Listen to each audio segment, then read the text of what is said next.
A very good afternoon to you. Welcome to Lunchtime News. I'm Shahan Jarangpati. Let's take a look at your headlines this afternoon. Director of the National Dengue Eradication Program removed from his post. The Sri Lanka Public Health Inspectors Association to refrain from duties of the National Mosquito Eradication Week. 7 more suspects in connection with the murder of the chief incumbent of Moratuwa arrested. Now for those stories in detail. The Ministry of Health has decided to remove the director of the National Dengue Eradication Week program. A senior officer attached to the program said that this decision was taken following an inquiry that was carried out after a complaint was lodged regarding the obtaining of commissions for equipment that was to be used for the dengue eradication program. He further said that information has also come to light regarding discrepancies in the purchase of equipment for the program in question. The Health Ministry noted that a new program will be implemented to streamline the dengue eradication program. Meanwhile, the Sri Lanka Public Health Inspectors Association has decided to refrain from their respective duties of the National Mosquito Eradication Week, which began today. Secretary of the association, Senrath Bandara, said that as they have not yet received solutions to their demands, they had decided to refrain from their duties. Now, he went on to say that the discussion which was held yesterday concluded without any solution. When News first inquired from the Director General of Health Services, Dr. Palitha Mahipala, in this regard, he said that immediate steps will be taken to resolve the issues of the PHIs. He added that a discussion has been scheduled with the Deputy Director General of Public Health. Meanwhile, figures released by the Epidemiology Unit of the Ministry of Health indicates that 2,969 suspected dengue patients were reported during the month of January, while the highest number was reported during the first week alone. The Epidemiology Unit points out that dengue is rapidly spreading in the Western Province. 42.3% of the reported patients are from the Western Province. Another 7 persons have been arrested in connection to the murder of the incumbent of the Egoda Oyana Sunando Pananda Vihara in Moratuwa. The police media unit said that 3 persons were arrested from Kaluthura North, while the other 4 were arrested from Moratuwa. The suspects have been handed over to the Colombo Crimes Division.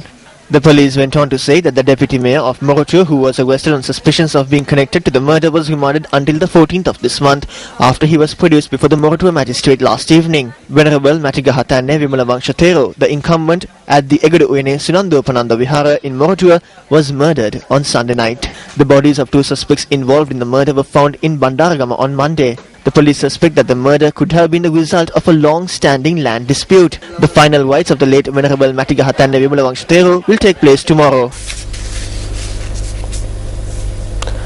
The Ministry of Public Administration and Home Affairs says that it has received complaints against 181 divisional secretaries. The investigative unit of the ministry said that most complaints were related to misuse of the powers vested on the divisional secretaries. The ministry adds that several complaints were received citing that the public who arrive at the divisional secretariat were inconvenienced. The ministry goes on to say that complaints have been received against 144 Grama Nilidhari officers as well. The ministry says that complaints can be made on the hotline 1905 or by post to the Senior Assistant Secretary of the investigative unit.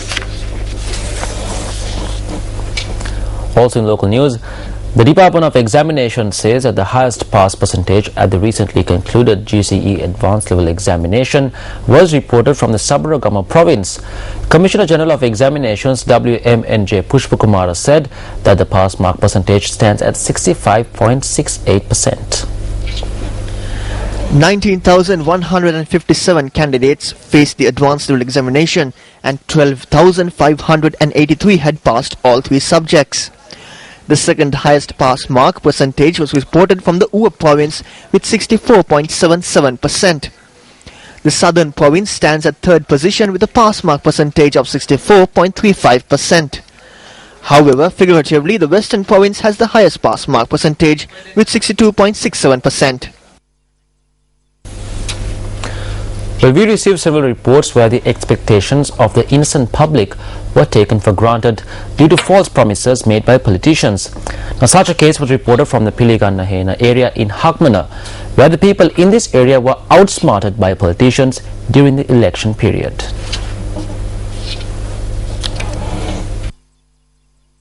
This footbridge, which has been constructed across the Urava River, is the easiest access route to Panakadua Pilikanna village, which comes under the purview of the Hakman electorate.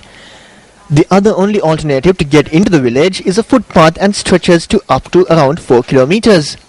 Residents of the area who have made tea cultivation their livelihood are compelled to cross over this footbridge with their harvest on their shoulders. Although many requests were made to the political representatives, there has been no response. Even school children of the Pilikanna village use this footbridge to get to school. There are school children here who have to travel in circles for about 7 to 8 kilometers to get to school, although the school and the main road is very close by. To cross over this river, there is just a footbridge.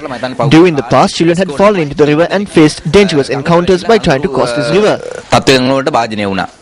These villagers request that the political representatives fulfill the promises made during the elections.